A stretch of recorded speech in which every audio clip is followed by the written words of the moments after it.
You're listening to The Partially Examined Life, a podcast by some guys who at one point set on doing philosophy for a living, but then thought better of it. Our question for episode 351 is something like, what philosophical issues are involved in transgender? We're speaking to Sophie Chappell from the Open University about her new book, Transfigured. For more information about this text and the podcast, please see partiallyexaminedlife.com. This is Mark Linsenmeyer, often feeling I do need some kind of theory to justify my own existence. This is Seth Paskin in Austin, Texas. This is Dylan Casey in Madison, Wisconsin. And welcome, Sophie. Please introduce yourself however you would prefer. Hello, I'm the Professor of Philosophy at the Open University. I write on ethics, ancient philosophy, epistemology, things like that. I also publish poems and I translate the Greek poets sometimes. And when I'm not doing any of that, I climb mountains or play the piano or play tennis or just hang out with books. So we had heard about you. We posted on our Facebook group last summer. What is a trans philosopher we should talk to?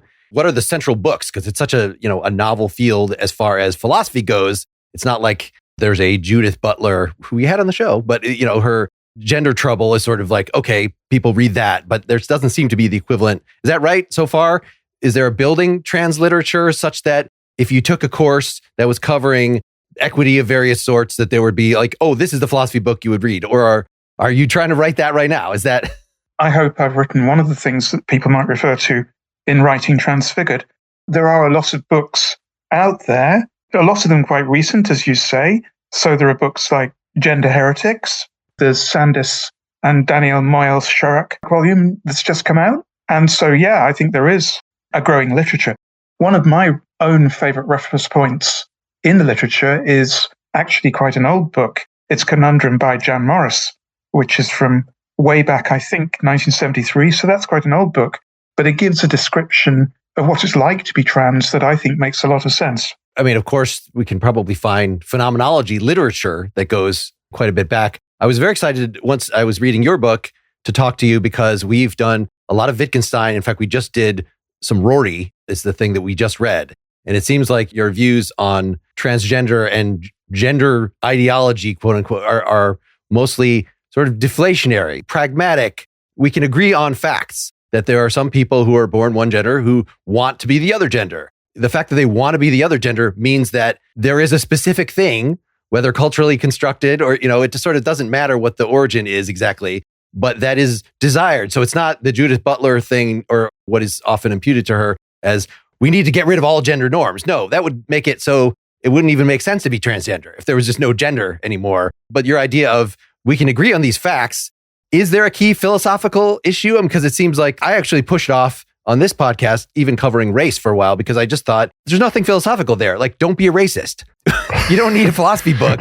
And it wasn't until reading Du Bois and Fanon and other folks like, oh, actually, there are deep things about the phenomenology. And what's a good starting point if you were starting to teach a philosophy class that was covering the transgender unit? What are sort of the key questions you would start us on? And we can. I'm very sympathetic to your idea that it's just at bottom a matter of actually common sense and of responding with empathy, compassion, justice, love, maybe even to the facts the world presents you with. And one of those facts is that there are people like me who are born in one kind of embodiment and wish they'd been born into the other kind of embodiment. So for me, it's a matter of the body, actually. At its most basic, it's a matter of the body. But there are people for whom, apparently, it's a matter of social presentation. And of course, the social presentation follows on the body because we have the gender norms we do. And there's an invisible state of society where people don't present themselves in gendered ways at all. That's very far from how we are. I think myself that our conceptions of gender are rooted in the body, and in particular that they're rooted in the power asymmetry between typical female bodies and typical male bodies. This is one of the things I argue in Transfigured, that I think there is such a thing as gender, and I think there is such a thing as bodily sex. And the two sometimes come apart, but the two are also deeply interrelated. So you can imagine a society where people don't have any gender differentiation, where gender's been abolished. But nonetheless, there are people who wish they'd been born with the other body, the other kind of body on that binary from the one that they were born with. And for people like that, I would still be a person like that. In a world without gender, I would still be, if you like the term, transsexual rather than transgendered. We can talk about the history of those terms. And I would still be someone who wants to express that fact about my nature. And if there is no gendering in our society, then it's an interesting question how I do that. But the fact remains that there are people who are like that, people who are, as we might say, go against the grain in the way that they're natured. And it's a simple matter, I think, of justice and fairness and also compassion to accommodate people who have that nature, to recognize that they exist, to recognize there's nothing wrong with us, any more than there's anything wrong with being gay or left-handed or whatever you like, and to make social space for us in the society. Now, in a society with no gender, perhaps that social space has already been made automatically. In a society that has gender, then you can use gender to express the fact that you are transgendered or transsexual in that way. But what's needed from other people is simply recognition that this is how some people are. And there's nothing there's nothing unusual about it. And we're a small but persistent minority in all societies that are known to me. There's something like this, at least bubbling under the surface. And we're a small but persistent minority, and it's not hard to accommodate us. We're not, as some have said, a huge problem in a sane world. We're just part of the way the world is. And when society is at its best, society has usually managed to accommodate that fact. So yeah, that would be my starting point. I think some very simple facts about the way human beings are. And one thing that struck me in reading your article in your book was Mark called it pragmatism, and you were agreeing with that, Sophie. And more or less. Yeah, more or less. You explained it a little more detail. You made me think about the notion that the world is just more complicated, or more dynamic isn't the word. It's more rich than the typical modes that most appear in it. And gender or sex differences would be an example of that. And you see this, if you're a scientist and you go look in biology, right? You find very quickly that the notion that there are only two genders, that there's male and female, actually isn't true naturally. In the natural world, there's all kinds of examples. And even in species that have bimodal distributions, even amongst physical presentations, there are always exceptions. Yeah, and the chromosomal foundation, where there is a sex binary, the chromosomal foundation is very widely different across different species. It's not in all species a matter of XX and XY. It's all sorts of things in different species. No, ants are a great example where that's not true. But the pragmatism, I think, where you were talking, I was most keyed in on this kind of bodily essentialism, I'll call it. Maybe that you might not quite agree with that, but the way in which you were seeing body as the foundation, to me, opened up the notion that people might say, well, that essentialism means that, you would have distinct male and female. You would say, you don't want to give up essentialism in terms of bodiness, but you would give up strictly the binary modes or even the primary modes. And you start talking about, would it be all the way out to each individual? Or is it a kind of essentialism that there would be just multimodal, but a finite number compared to the species? That's a question about gender, it seems to me, and how a society organizes its thinking about gender. There are a lot of isms flying around now.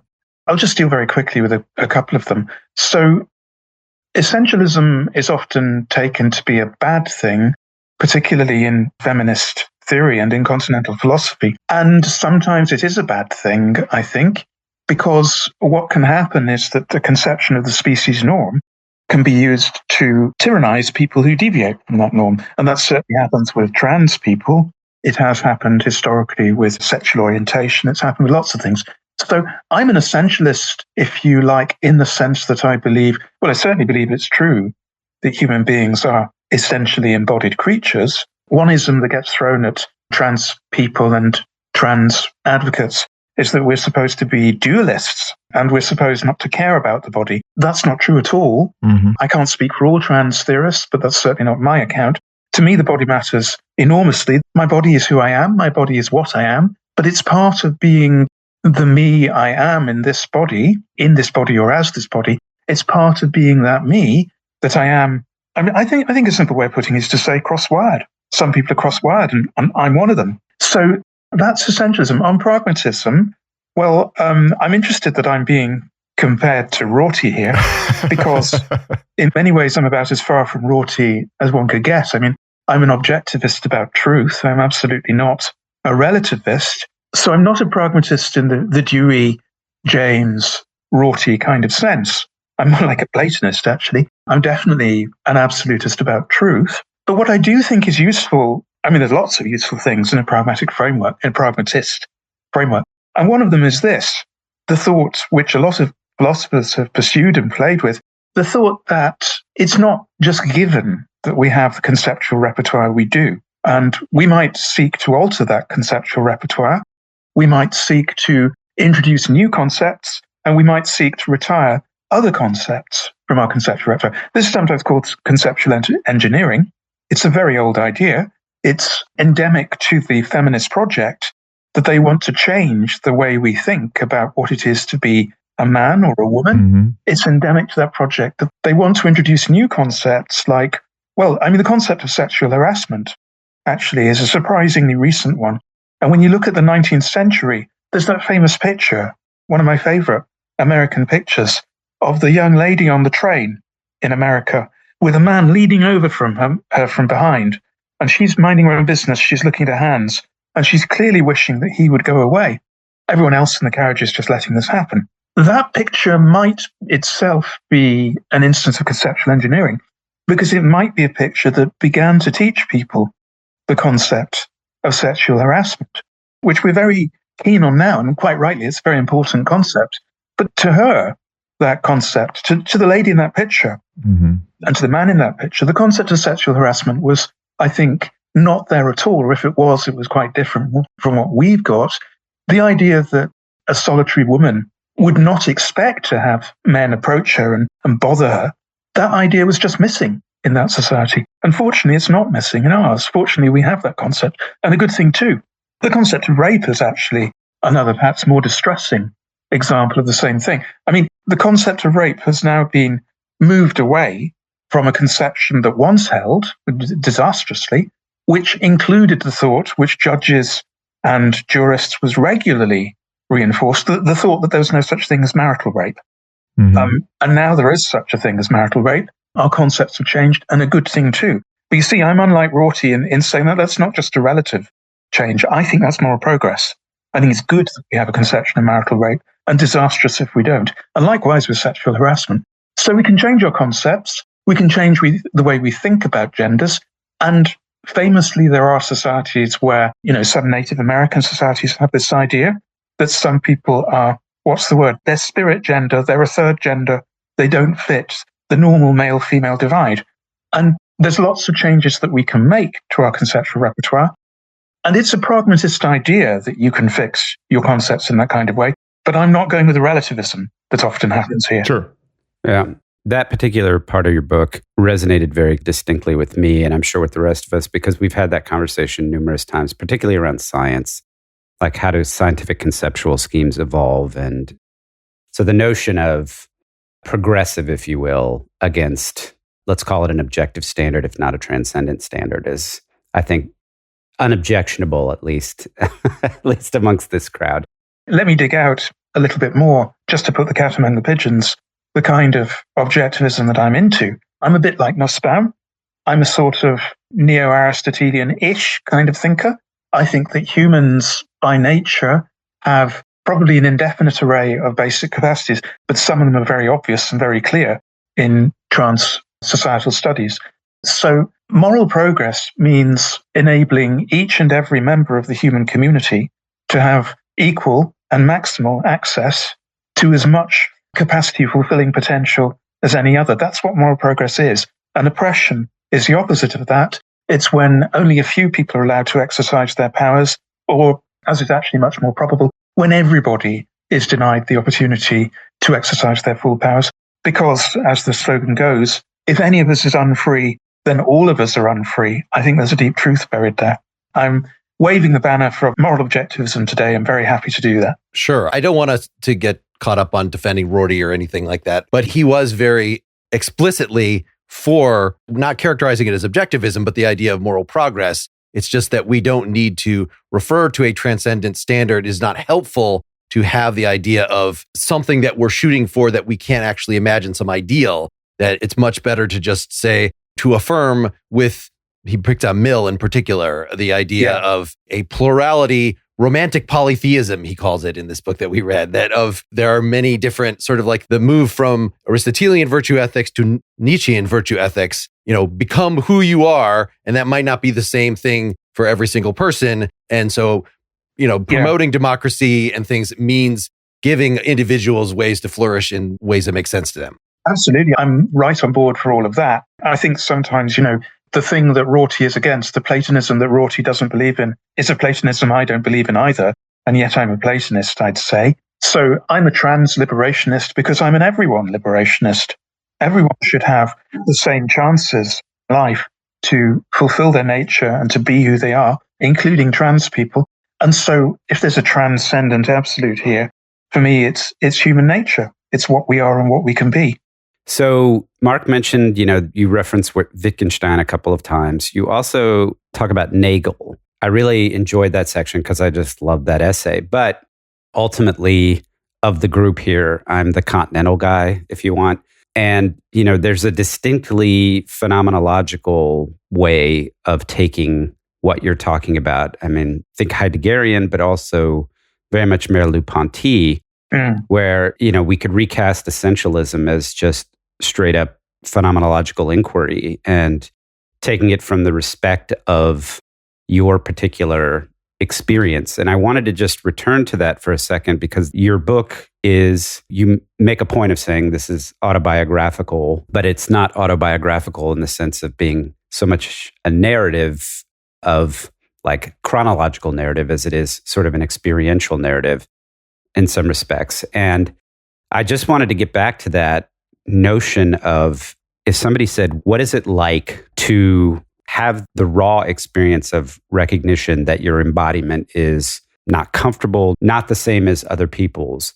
What is the pure way that you would describe what that experience was like for you, at least when you were grappling with it as a young child? It doesn't really change. And it's an interesting question. What happens to people who go much further than I have gone in the direction of bodily modification? What happens to them and hormonal modification? What happens to their subjective experience and how it alters for them? The basic situation that you find yourself in is one where a lot of things about you, about your being in the world, about your bodily being in the world, about the way you are and the way you look and the way you move and the way you feel, they do feel wrong. Some people oppose the idea of talking about the trans experience as being one of finding that you're in the wrong body. But to me, that talk has always resonated. And to me, the way to fix that, as far as you can, has usually been a matter of altering the way I present, altering the way I see myself, altering the way other people see me. So, yeah, I mean, it's called dysphoria for a good reason, for the reason that you find yourself on the wrong side of a bodily division or a bodily distinction that it's uncomfortable to be on the wrong side of. And the story for a lot of trans people, especially those who don't go in for large-scale bodily modification, the story for a lot of trans people is the story of trying to find a way of living with that so that it's comfortable and so that you don't hate yourself for not being the way you want to be and so that you don't destroy yourself for not being the way you want to be. And I think I don't want to go big on pity or self-pity, but I think being transgender is uncomfortable for those reasons. And I think that when people find that they need to do something drastic to alter that situation, I think those who are not sharing in this kind of experience sometimes need to take more of an effort to understand what it might be that would drive someone to go to the extremes that some trans people do go to. And I think that's a question that very often just isn't getting asked. I mean, I don't want to talk very much about the haters, and I use that word advisedly. Haters is what a lot of them are. there are people out there who seem at one and the same time to say, A, trans is just a fad, it's just some kind of whim that people indulge in, and also B, these trans people do these terrible things to their own bodies. And so the word that's often used here is mutilation. Now, there's an obvious disconnect between that A and that B. And one of the things that I would like trans unsympathetic people in general to think about harder is just the question, well, actually, if B, then it can't be A. And if A, then how come it's B? I mean, people don't modify their bodies just on whims. And if people feel the need to do something as serious as that, then, the trans unsympathetic person would be thinking, well, hold on a minute. Maybe I've got this wrong. Maybe it's not just a whim. That's one way in, I think, to think about, for those who are trans unacquainted, who just don't know much about it, or those who are trans unsympathetic, maybe because they've heard scare stories or whatever. For those people, I think a useful way in is to ask, what kind of a depth of feeling, of a sense of wrongness, could it be that would lead me to do such drastic things to myself? So what is it like for them, and what is it that makes them feel this seriously about it? I mean, what became clear to me in reading your account was the feeling that would drive somebody to do that is not the feeling of wrongful embodiment, which is sort of the more phenomenological, if you will, experience, the more direct experience. But instead, it's the social judgment about that feeling. Because you said there was no embarrassment, there was no shame until other people made me feel that way. You didn't have an inherent reaction of shame or embarrassment to this sense of wrongful embodiment. It wasn't until people told you that it was wrong. So, in other words, there's kind of two stages here, two different levels, and maybe that's the transition from, sex to gender or body to social construct or something like that. But I think it can go like that. I think with me, it would have become natural for me, even if there'd been nobody imposing normal rules of gender conformity upon me. I think there would have come a time when the wrongness of my body did become more of a problem for me. I mean, in fact, there was such a time, and it was adolescence, familiarly enough, when people find that their bodies change in ways which for them, in any case, can be distressing. I mean, it's not unusual for people to feel some kind of disconnect and unhappiness with their body when they reach adolescence, whether they're cis or trans, that can still happen. But I think for trans people, it's particularly acute and particularly distressing when you see yourself. I mean, a small child is, in appearance, it's quite easy when you're a small child to believe that you're the other gender. It's much harder when you get past puberty to believe that. And that, I think, is why the distress that this causes, distress which comes from yourself, not just from others, though others, of course, often reinforce it. That's why that distress becomes more real for a lot of people around puberty. Let's stop for a sponsor break. For the entirety of the history of this podcast, I had children living in my house, children that depended on me and my wife for everything. It's a huge responsibility, so many ways to mess it up. Well, one way that you can not mess things up is to have life insurance. A term life insurance policy from Fabric can help give you peace of mind that the people depending on you will have some sort of financial support if something terrible happens. Fabric by Gerber Life is term life insurance you can get done right here, right now. You could be covered right from your couch in under 10 minutes with no health exam required. You might think, I'm young and healthy, I don't need this. Well, all that means is that your rates are going to be quite low and you can lock them in right now, and you should do that. You might think, I already have life insurance through my employer. Well, it may not offer enough protection for your family, and it may not follow you if you leave your job. These are affordable, high-quality policies to fit your family and your budget, like $1 million in coverage for less than $1 a day. There's absolutely no risk. There's a 30-day money-back guarantee. You can cancel at any time, and it's all online and on your schedule. Fabric was designed by parents for parents, and they partner with Gerber Life, trusted by millions of families like yours for over 50 years. They've got 1,900 five-star reviews on Trustpilot with a rating of excellent. And Fabric has more than life insurance, free digital wills, investment accounts to invest for your kids' future, and more. You can manage it all right from your phone. Join the thousands of parents who trust Fabric to protect their family. Apply today in just minutes at meetfabric.com/PEL. That's meetfabric.com/PEL. MEET fabric.com/PEL. Policies issued by Western Southern Life Assurance Company. Not available in certain states. Prices subject to underwriting and health questions. We would like to tell you about another podcast we think you'd really like. It's called Chutzpah. Get it? As in chutzpah, but a podcast. It's hosted by nationally known Rabbi Shira Stutman and Hannah Rosen, a veteran public radio journalist and host of Radio Atlantic. Each week, Rabbi Shira and Hannah answer your questions through a Jewish lens.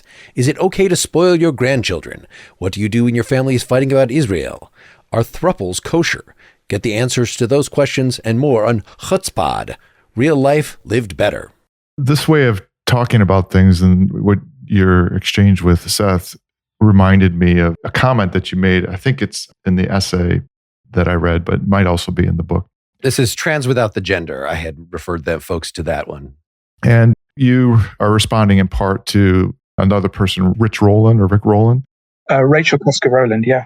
Okay. You reject the notion of fit and the idea of fitting. And I wanted to hear more about that because this notion of being uncomfortable in a situation, or even whether it be bodily uncomfortable or just something is not quite right. To me, both the language of fit and the experience of fit, whether it be bodily or all kinds of other things. I mean, fit to me is a really apt term for the way in which we navigate to solve all kinds of problems. We detect difference and distinction, and also not just that we detect that distinction that we want to turn away from, but we also detect that distinction that we want to move toward. And so I wanted to hear more about why you would reject fit, because the language that you're using seems to me to really fit with that. Can we just make sure that we understand? So I think the idea of fit here, right, is just, does the gender fit what you feel, right? Well, your assigned gender, right? Yeah. It's just as simple. And also it would go towards when it feels right. That's the other thing, is in particular, not just that you feel uncomfortable in your body, but also that there is that experience of this feels right. I was responding in Trans Without the Gender. I first gave that paper as a contribution to a work in progress seminar on Rachel Koska-Rowland's Gender Identity, What It Is and What It Matters, which I think I'm right in saying is a book that's now come out. So it's certainly a book that's forthcoming soon. So there's a sense in which I'm accepting the notion of fit, but also a sense in which I'm rejecting it. And the sense in which I'm accepting it is just this intuitive idea. I mean, what fit naturally means. And I agree with you that, Dylan, that when we're talking about the intuitive sense of fittingness, then that actually captures quite well what a lot of trans people feel. I mean, I've read reports of friends who have been on hormones for a while, feminizing hormones or masculinizing hormones for a while. And what people who undergo hormone treatment repeatedly say is, this fits. I never felt this right before. This makes me feel how I ought to be. Mm-hmm. This makes me... So it's not just the hormones have an effect on the bodily appearance. It's also that someone who's a trans woman, let's say, when they encounter feminizing hormones for the first time, their experience very often is, hey, this fits. This is me. This is who I am. So that intuitive sense of fit, I'm very happy with. The difference between me and Rachel Koska-Rowland goes more into things I say elsewhere in the book about theory. Mm-hmm. So Rachel thinks she can advance the theory of gender identity, and the notion of fittingness that she's using there is one which has had a lot of currency, including in her own previous work. It's had a lot of currency in metaethics. So the idea is that there's a primitive normative notion of fittingness, and fittingness is what responses are when we have emotional responses to a situation, or when we say, oh, that was a terrible thing to do. That's a response. And the good responses are fitting, and the bad responses are unfitting. And broadly speaking, the idea is that you can found an entire metaethics, an entire theory of what ethical, first-order ethical statements mean upon the notion of fittingness. So there's an article by... Is that John Ball guy? Is that which British moralist do you remember is this from? Yes. Yes, I think there is something from him there. More recently, there's an article in the Philosophical Quarterly by Richard Chappell, my namesake, although in many ways he and I are not on the same philosophical page at all. So he has an article in the PQ called Fittingness, the Sole Normative Primitive. And that exemplifies two things that I completely disagree with. The first is the idea that there's any such thing as the single normative primitive. I think normativity is complicated, and I don't believe there can be a reductive theory of it. And if there could, I very much doubt that fittingness would be the thing to reduce it to. So this was more the kind of thing that I was backing away from in my conversation with Rachel Koska-Rowland. It was more the idea, which Rachel is more sympathetic to than I am, that you can do reductive metaethical theory, and that fittingness is a key part of the story when you do. I'm a kind of theoretical anarchist. I'm an anti-systematician in metaethics and in ethics. I think that things are basically fairly messy, and I think messy is a good way for them to be. I'm not impressed with projects to tidy things up. And so if I was digging my heels in to any sense of fittingness in Rachel Koska-Rowland's account, I think it was probably that kind of tidying up of things so that everything fits into fittingness. I don't think fittingness can fit everything. We covered some moral intuitionism long ago. I see it's John Ball Guy and Samuel Clarke might have been. Anyway, these British moralists that were trying to get, and I was looking actually at your article earlier today, Ethics Beyond Moral Theory. And this is what made me think that you were some kind of pragmatist related to that. Just the idea that we can acknowledge, as you said at the beginning here, through compassion. And I think it's entirely appropriate that even though this is a philosophy book, Transfigured, you have so much biography in it because, in fact, this is exactly what Richard Rorty recommends, right? If you want to convince a Nazi not to be a Nazi, make him read the Diary of Anne Frank, right? Make him connect phenomenologically with these experiences of the other, and then they don't become other, and you realize, okay, let me try to make my moral views consistent. I think that people should have dignity, and I should extend it to this group that I didn't think belonged there. But you don't need a moral theory for that. I've told this story before on the podcast. When I first entered college and they're giving us an orientation thing to try to make us get along, and they're saying, this is 1989, so things were not quite so far along as they are now in terms of tolerance for homosexuality. And I came in as budding philosopher and actually asked the question in the group, like, I just don't understand, sort of from a teleological point of view, why there would be same-sex attraction, right? It doesn't seem to make sense. You can see the function of the man and woman to create children. You can see evolutionarily why that would work out. That's such a wrong-headed view, but it sort of comes from this Thomas Aquinas natural law sort of thing. And if we've cut that off as far as homosexuality, people are just, the answer that I was given at the time is it's a factor, right? It doesn't matter what the scientific origins are. If you want to go study that, that's great. But I think that maybe when philosophers approach the issue of trans, they're wanting to explore, like, if I don't understand why it happens, where it comes from, then I don't know where to come down, right? A lot of people have cancer or other things, but clearly we recognize that as pathological, right? It leads to discomfort. It leads to death. Is that one of the things that you're pushing against in a book like this? Is you're trying to, you say explicitly, like, is it the genetic fallacy, I guess, right? We don't have to know, and we don't actually care for moral purposes why this happens psychologically. Yeah, all sorts of things happen in society, happen in the social reality that we have, for which there is no evolutionary explanation of any direct sort. Because one of the things about the process of the evolution, development, appearance, emergence of the human species is that we evolved to be a species in which culture could be a determining factor, and in which our own subjective psychology could be a determining factor for how things turn out in us and in the next generation and in all future generations of our society. So we have evolved to be a species that goes beyond evolution in lots of ways. So evolution might predict, perhaps, it might predict the existence of something like music in human beings, but it wouldn't predict the B minor Mass or the Chopin nocturnes. It wouldn't predict that much because that is a result of forces which are beyond evolution. So there's a great deal about humanity, about us, that is like that. And actually, I think there's quite a lot about other species too. And we're getting increasingly aware of that, how other species too develop and diverge in ways that evolution can only predict, in principle can only predict in the most broad brush way. So humans are complex, and it would be a strange thing to say that the only kind of complexities that are permissible are those that pass the test of having an evolutionary explanation. I mean, why should that be true? Why on earth should that be true?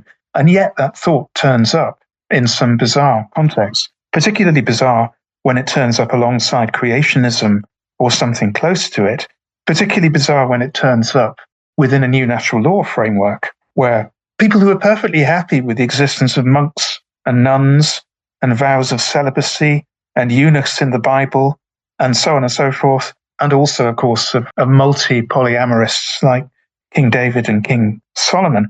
These people at the same time are saying that nature itself tells us that the only licit sexual relations are those between a man and a woman within a lifelong marriage. This is just, I think, a bizarre way to go in thinking about human beings. If you want to say that that's the only way in which people can possibly be fulfilled, that might be more hopeful and more in line with what I want to say. But you have to root, I think, what you want to say about ethics, you have to root it not in evolution, not in evolutionary theory, not in moral theory, but in experience. And that's what I tried to do. I've written 3 books in 3 years now, and 2 of them are kind of applications of the first. So there's Transfigured, which applies my general ideas to the case of transgender, and there's Friendship, the philosopher looks at friendship, which is an application of the same general ideas to the case of friendship. And behind them both is a book called Epiphanies. And the whole point of Epiphanies is that the starting point for ethics is our experience, our ethical experience. It's not ethical theory. And one of the most basic impulses behind that is, again, a liberationist impulse. It's my view that moral theory can itself become a form of oppression, whereby we rope ourselves in to all kinds of stricture that don't have any basis in reality and don't have any basis in humanity or experience. And I would say that a lot of the things that the new natural law people tend to say about people being gay or about people being trans are strictures of just that sort. And I think we need to be liberated from them. Just what the role of philosophy is in this. It seems like in some ways it's to get out of the way, right? That you talk in your book about gender ideology, right? This is when critics of transgender will say, oh, you're coming at us with your gender ideology. And you're saying, I don't have a gender ideology. I don't even have a theory of gender. And a theory is not necessary for you to do this basic ethical work of accepting people as they are and as they want to be. But there's still a role, and this maybe it's a Wittgensteinian role in terms of clarifying concepts, understanding that there can be cluster concepts. Even biological sex is a cluster concept of several things. So we can evaluate any given concept and see to what extent is it socially constructed. And what does social construction mean? Just because it is, as you point out in your book, being convicted of a crime, that's a social construction, but it has very real results. Like the fact that it's socially constructive doesn't mean it's fictive in any way. But if something is socially constructive, you point at concepts have histories. And so the fact that gender was taken as a binary thing for so long does not rule out. So it is worth getting behind a political movement to evolve the term, to give honorary status. So if you want to, be female, maybe by default, people thought you have to be born with certain sex organs, but you use this comparison to adoption, or another comparison is to the fact that you are a trans Scottish person, that you were born in England, but you moved to Scotland, you identify as Scottish, and some of the same sort of dynamics play there. That would be very obnoxious in the case of adoption to say, oh, you're not a real parent, you're just an adoptive parent. But at the same time, you can acknowledge the facts. If you're going to say, tell us about the medical history of your parents, and the adoptive child is not going to think it's relevant or should not think it's relevant, I'm going to honor my adoptive parents by giving their medical. No, that just would not be relevant to that. So again, it's sort of pragmatic. What is the purpose? For most social purposes, you don't need to know even what sex organs people actually have, etc.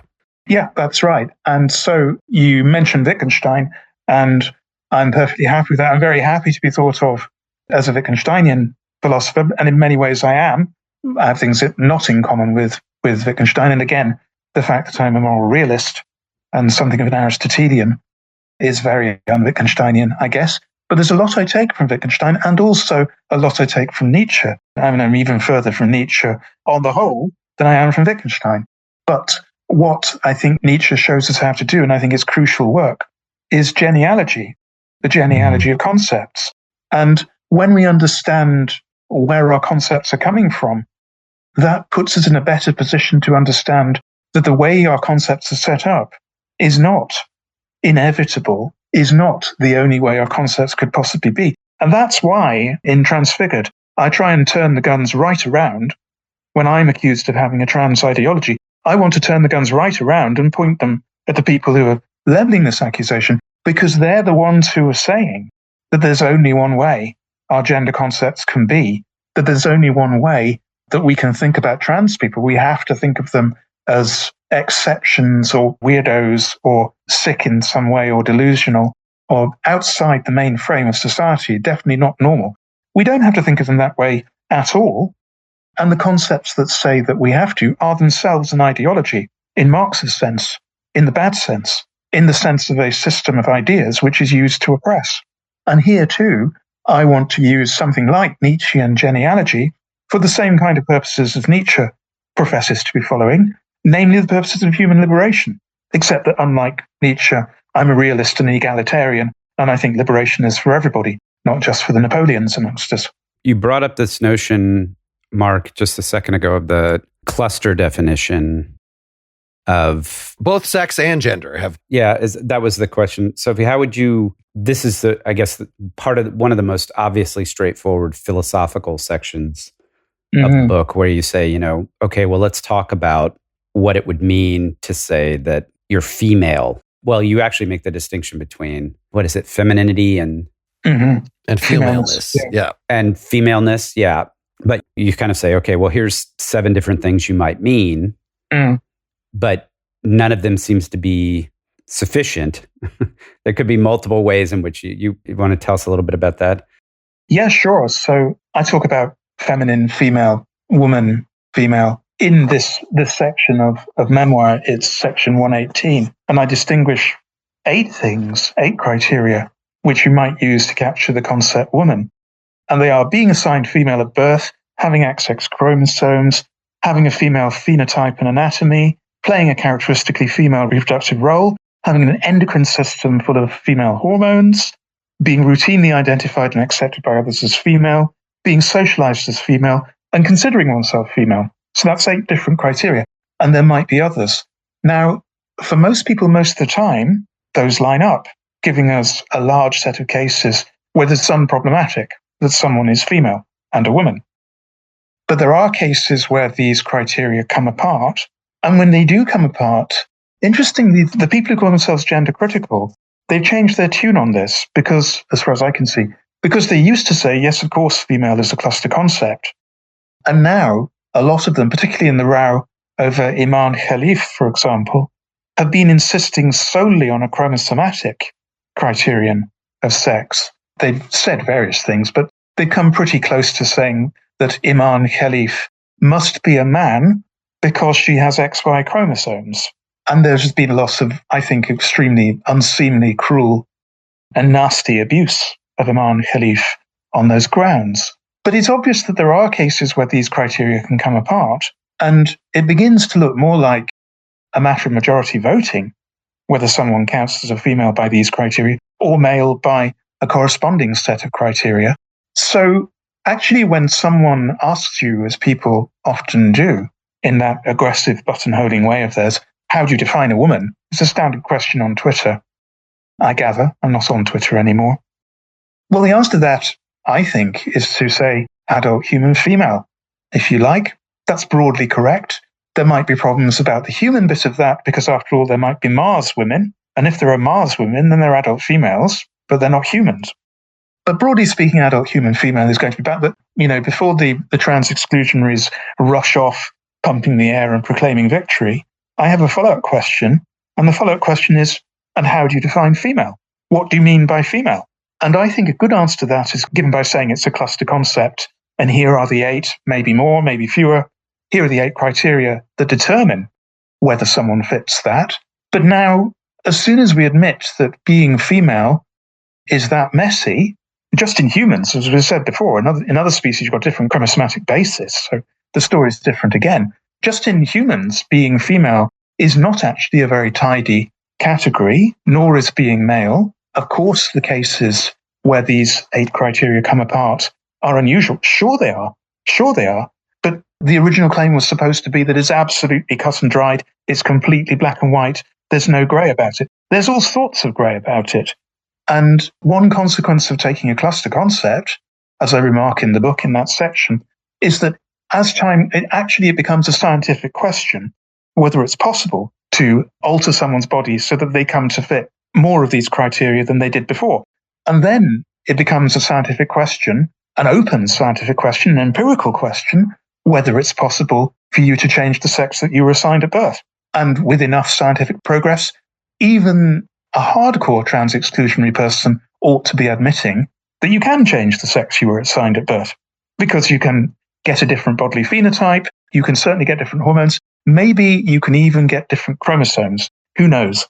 And if you can, then you might have changed in every one of these 8 ways. And then the trans-exclusionaries should drop their slogan, which they're always insisting on repeating, that you cannot change the sex you were assigned at birth. Well, it looks like you can, actually. It looks like that's at least in principle possible. And so maybe a little less dogmatism might be warranted here. So I don't want to put you on the spot about feminism, but the section where you talked about, just in the same way that you don't want to talk about gender ideology, you don't want to talk about trans-exclusionary feminism, it brought to mind reading bell hooks, that feminism really hasn't ever included Black women either. It hasn't been particularly inclusionary. But I'm just curious, without going into great detail, what's the landscape look like right now for current state feminism with respect to trans women? Because it sounds like you are saying that there are either multiple camps, or is there... I think the future is very bright, actually. I think that there is an increasingly old and actually exceptional cadre or cohort of trans-exclusionary people. They're getting older, and the younger generation is not renewing that group. The younger generation, by and large, is overwhelmingly, and in the feminist movement, is overwhelmingly trans-positive and trans-inclusionary. And the trouble at the moment, certainly in the UK, we have a real problem with this in the UK, and I think to some extent in the US, the problem at the moment is that the commanding heights of the media are controlled in a way which is utterly unrepresentative of what's actually out there. They're controlled by the transphobes. They really are. And so if you look at the Times, the Telegraph, the Mail, the Express, the Sun, the Spectator in the UK, even at times the Guardian, which is supposed to be a repository of liberal values, if you look at all those papers, routine, incessant, ad nauseum transphobia is what you're fed by all those outlets. And I just have to avoid those papers because I find it so disheartening and so irritating. But actually, that doesn't represent what's really out there. And, one of these days, the dam is going to crack. I'm looking forward to that. Yeah, I live in Texas. Me too. Yeah, you have my heartfelt sympathies. But I gather it's a much more nuanced picture than it appears. When you just paint Texas red on the map, I gather there's a great deal more nuance to that. Yeah, at least in Austin where I live, yeah. Yeah. So I really like the term hermeneutic justice that you bring up in here, that as you were describing with harassment, if there isn't a word for something, so this sort of goes hand in hand with the hetero phenomenology. You want to understand the lives of other people, you read literature, you read whatever firsthand accounts, and this evolution of concepts. One of the parts I liked most in this book, I thought these 2 analogies of transitioning between nationalities, which we'll go to more on our second half after you depart, and the adoptive parents one are really helpful. 2 extreme stances strike me as overdone and unreasonable. One is for the adoptive parents to insist that all biological parents always call themselves bioparents. So comparable to, you must call yourself cisgendered. You can't just say, or a cis male. The other is for bioparents to take offense at ever being called bioparents. Yet apparently both these stances are actually taken in discussions of cis and trans. What I want to say is, maybe we should all calm down a bit. So the fact that the trans activists seem very focused on language, on that hermeneutic justice, is that if you're not calling me a woman or a man or whatever the case, then you are doing me some injustice, as opposed to the Wittgensteinian take on concept, which is if there's a cluster concept, we should expect that there'll be things that are just not clearly one or the other. And so what term you use is going to depend on the social context, blah, blah, blah. And exactly those points made. Yeah. So to what extent is this all about language, right? Use it. It seems like you must use the right language, but that's kind of the way that both sides have been approaching this, even though that's a stand-in for some sort of moral judgment. I'm not convinced it's all about language. I think it goes deeper than that. I think what it often is about benevolence and malevolence. I think a lot of the time language is used, especially in social media cesspits like Twitter. Language is used to wound and to hurt people. And I think responses to that kind of aggression, which do focus on the language, are both understandable and necessary. I mean, when someone calls me a trans-identified male, for example, that's a deliberate piece of verbal hurtfulness. That's a deliberately insulting term. So a trans-identified male is saying first that I can't be a woman because I was born a man. And it's saying second that I am only trans-identified. There's a movement afoot, you may have noticed it, as it's sometimes put on social media, to say that trans is not a thing. There's a movement afoot to deny that transgender even exists. And this is deliberate use of language and terminology and memes and dog whistles and buzz terms to hurt, offend, and exclude. So sometimes language can be very important indeed, but at other times, yes, we should just calm down. Other times, yes, we should not be too bothered by it because actually it is small change. But it's a matter of discernment which of those applies. Well, thank you so much for your time. I really just appreciated talking to you and loved reading your book. That was great fun. Yeah, thanks for joining us. It's been like a year and a half in the making. We finally made it happen, so that's good. Yeah, I'm sorry I was so elusive so long. You were. Well, Mark is relentless. So yeah, just as well. Thank you very much. All right. Thank you very Have much. a great rest of your day. Have a great day. Mm-hmm. Bye-bye. Bye-bye. Thanks for listening to The Partially Examined Life. Seth, Dylan, and I continue this conversation for a full additional hour on a supporter-only part 2 to this episode, available within the next week via our normal channels, which you can read about at partiallyexaminedlife.com/support.